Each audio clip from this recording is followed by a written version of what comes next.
தொடர்ந்து பெய்து வரும் கனமழையின் காரணமாக ரெட் அலர்ட் எச்சரிக்கை விடுக்கப்பட்டுள்ளது.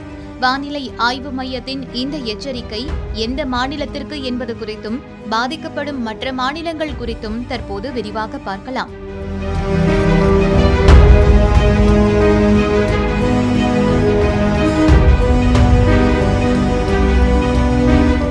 தமிழகத்தை தவிர்த்து இந்தியாவின் பெரும்பாலான மாநிலங்களில் கடுமையான மழைப்பொழிவை ஏற்படுத்துவது தென்மேற்கு பருவகாலம்தான். குறிப்பாக வட இந்தியாவில் உள்ள ராஜஸ்தான், குஜராத், மகாராஷ்டிரா, ஜார்க்கண்ட் ஆகிய மாநிலங்கள் கடும் பாதிப்புகளை சந்தித்து வருகின்றன. இந்த நிலையில் இந்திய வானிலை ஆய்வு மையம் புதிய அறிவிப்பு ஒன்றை வெளியிட்டுள்ளது. அதன்படி வங்கக்கடலில் உருவான குறைந்த காற்றழுத்த தாழ்வு பகுதி மேலும் வலுவடைய இருப்பதால் ஒடிசா மாநிலத்தில் மிக கனமழை முதல் அதிதீவிர கனமழை வரை பெய்து வருவதாக தெரிவிக்கப்பட்டுள்ளது. குறிப்பாக பாலசோர் மாவட்டத்தில் உள்ள போக்ரா பகுதியில் அதிகபட்சமாக 236 மில்லிமீட்டர் மழையும், ஷியாமகுண்டா பகுதியில் 230 மில்லிமீட்டர் மழையும், மயூர்பஞ்ச் மாவட்டத்தில் உள்ள பரிபாடாவில் 215 மில்லிமீட்டர் மழையும், ராஜ்கட் பகுதியில் 204 மில்லிமீட்டர் மழையும் பெய்து தற்போது வரை பதிவாகியுள்ளது. இந்த தீவிர இயற்கை சீற்றத்தை கருத்தில் கொண்டு ஒடிசா மாநிலம் முழுவதற்கும் ரெட் அலர்ட் எச்சரிக்கையை